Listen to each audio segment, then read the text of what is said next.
Hey guys, Sean Little here again with the NewHire team. Want to talk to you a little bit today about sourcing. I shot a video last week about screening candidates, but if you don't have anyone to screen, that's no help to you. You can see that video on the side of this page. In any case, today, sourcing. What's important in sourcing? A lot of you are using job ads online, which is great. That's a great way to get candidates. Also reaching out to candidates through LinkedIn or through an email or something like that. All those are great ways to get candidates. But what's important is what you're telling them when you're there. So here's the traditional sourcing method.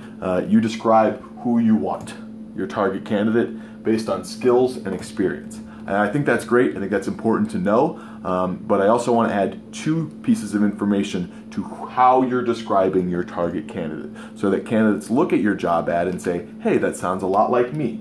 Those two pieces of information are, get this out of the way, behaviors and motivations. So skills and experience are really important, but when you start describing a candidate based on their behaviors and their motivations, they start to say, hey, that sounds a lot like me. All right, what else is important? Not just who you want, but what candidates want. That's a really essential piece, and that's what's going to get people to start applying to your job. So how do we describe what candidates want? Well, you have this whole circle that represents what candidates really want in a job. And then you have what you offer them.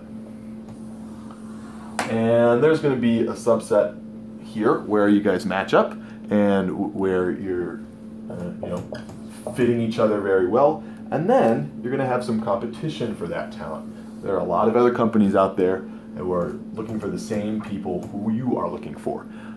So what is everyone describing? Everyone in their job ads says that they have a salary, says that they have a 401k, says they have some traditional perks. That's not the stuff I'm talking about. That's not the stuff that's going to get you more candidates than your competitors and the widest available talent pool.